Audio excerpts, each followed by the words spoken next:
W Dubaju na wszystko trzeba czekać w kolejce, nawet na taksówkę, tak jak w Polsce za socjalizmu.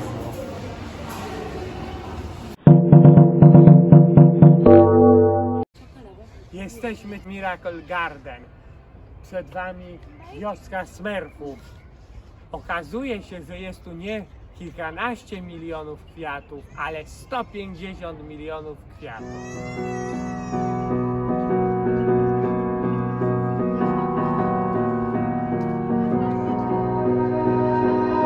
You melt the ice behind my stone cold eyes. I turn to ashes, but only just sometimes. Inhale your smoke, but you still act surprised. It's not my fault when we end up capsized. You call me crazy now, but you don't understand. I'm calling out to you. Can you hear a thing? 'Cause you lit the match that ignites the flame. I'm the TNT, but you're the spark to blame. And it's fire, burning holes inside my brain. Feel the fire, keep the melting. Tutaj największa na świecie rzeźba kwiatowa. Samolot marki Airbus linii Emirates w naturalnym rozmiarze. Oczywiście w Dubaju musi być wszystko więc proszę bardzo, największy. Zobaczcie, jesteśmy wciąż w Miracle Garden, jest już po zmierzchu i zameczek bajkowy z kwiatów bardzo ładnie podświetlony.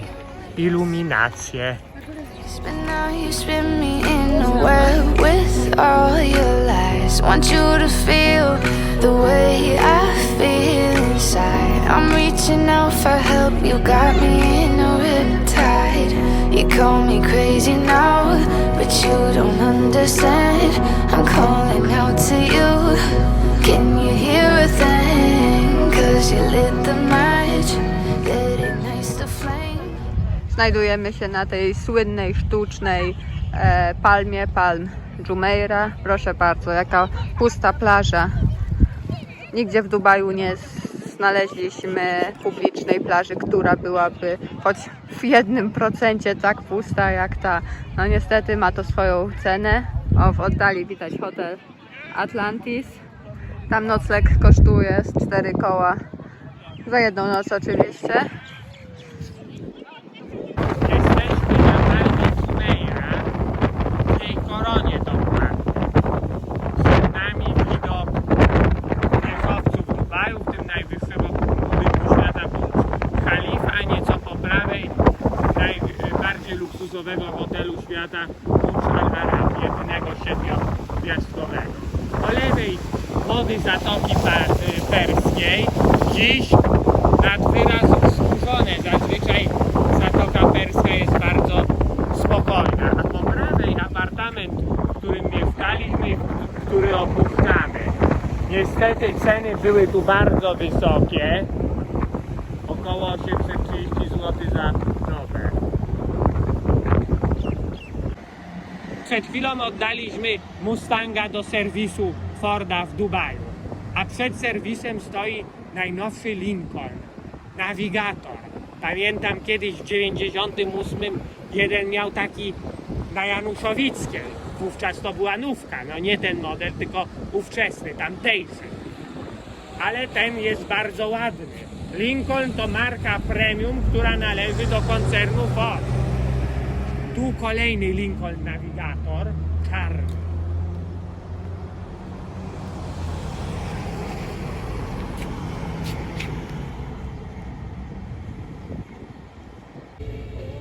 Jesteśmy w Medina Jumeirah, to jedna z najciekawszych atrakcji Dubaju.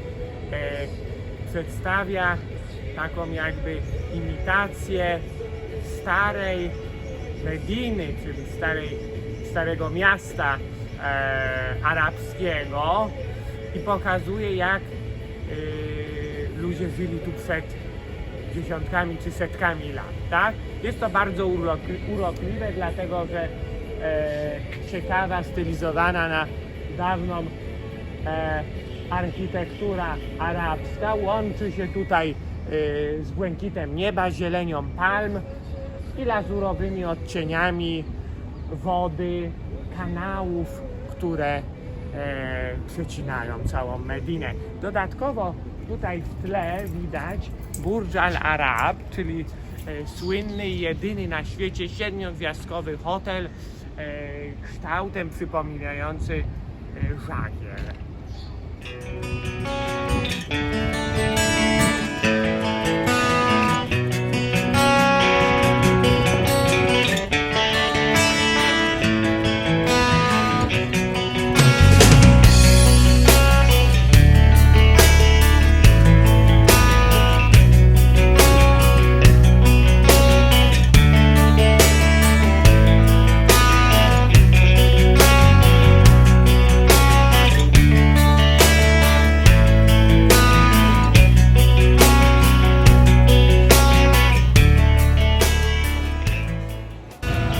Płyniemy właśnie przez wodne kanały w Medinat Jumeirah. Na łódce jesteśmy sami, mimo że to łódki grupowe, ale na naszą godzinę, na którą kupiliśmy bilety, nie było innych chętnych, więc cała łódka dla nas.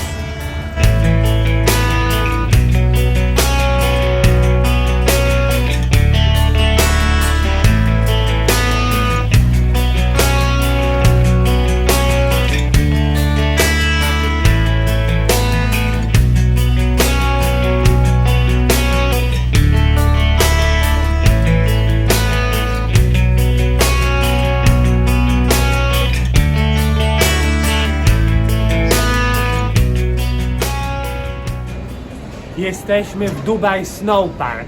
To wyjątkowa atrakcja. Pośrodku jednego z największych centrów handlowych na świecie znajduje się śnieżny park. I to, gdy na zewnątrz jest 40 stopni niemal.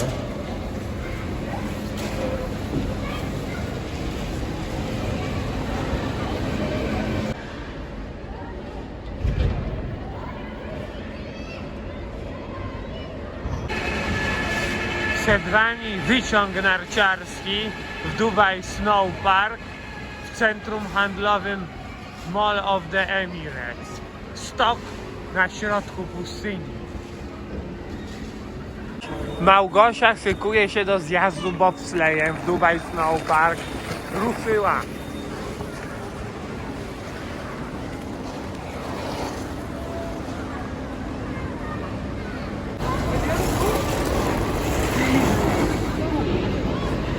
Słuchajcie, że nie kończy na serce.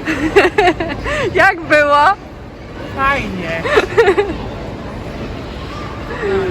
Zjechał z góry.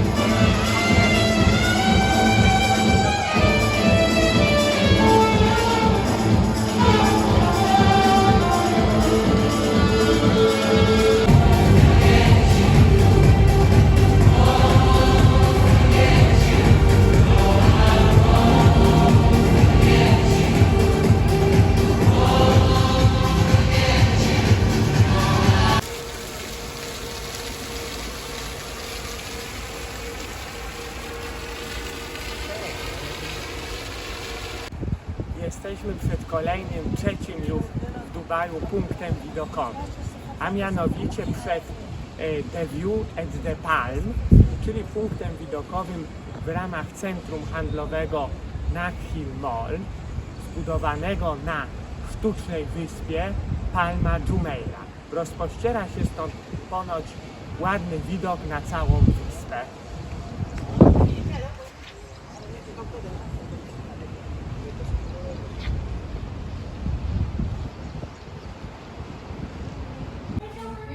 Now the shape is done. If you wish to take a picture, do it now. We are exactly in the middle of Nakheel Mall, and this one, it's a private island for His Highness the ruler of Dubai. This is what you will see and enjoy upstairs at level 52.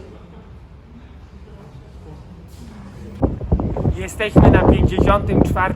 piętrze w The View at the Palm, czyli punkcie widokowym na sztucznej wyspie Jumeirah. Widać stąd całą wyspę To jedyna okazja poza lotem samolotem czy helikopterem, kiedy można ją zobaczyć w całej swej, że tak powiem, rozłożystości.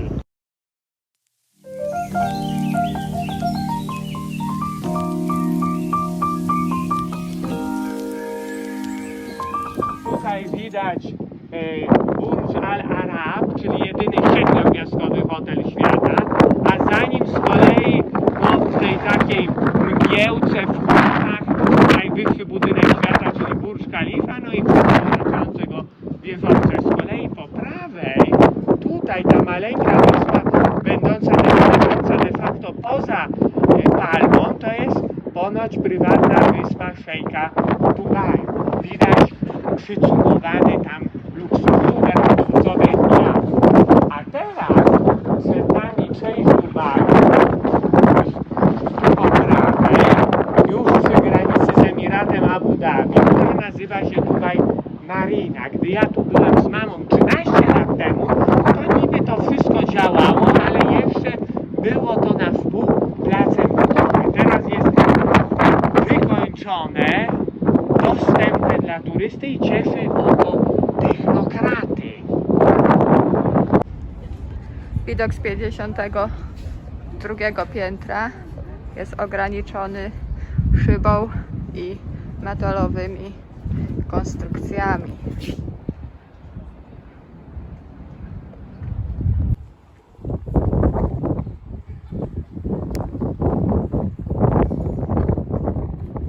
Mało kto wie, że Dubaj to nie tylko luksus, wieżowce, komercyjne atrakcje turystyczne i pustynia.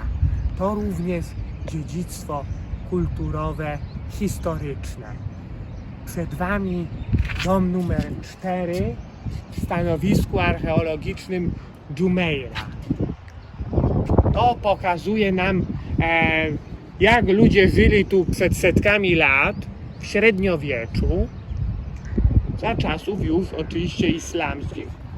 To miejsce ma chyba z 800 lat, czyli nie takie stare jak w Turcji czy w Iranie, ale również interesujące. Niesamowicie to wygląda. Tu ruiny dawnego domu sprzed niemal 1000 lat, a w tle nowoczesne szklano-stalowe wieżowce i najwyższy budynek świata Burj Khalifa.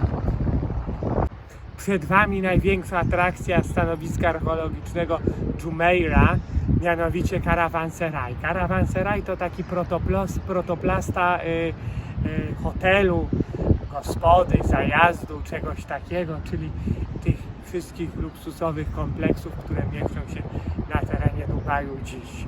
Pierwszy z nich tutaj przed Wami. Co ciekawe, jesteśmy tu w tym stanowisku cudownym sami. To pokazuje, że ludzi nie interesują rzeczy naprawdę ciekawe i wartościowe, tylko jakieś marności. Jesteśmy przed kolejnym zabytkowym budynkiem w tym wykopalisku archeologicznym. Okazuje się, że tu jest on jeszcze starszy niż myślałem, bo nawet z X wieku, czyli ponad 1000 lat.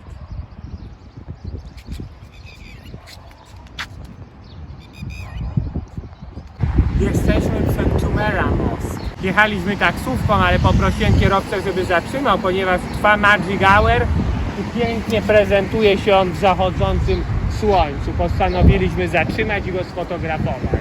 1, 2, and 3. And then the nose, one time. Cross your face, 1. Back your elbow, one time. One, and then the front of your head, front to back, one time like this. Quick rub. And then throw or massage until your ankles, if you reach.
robimy już 4.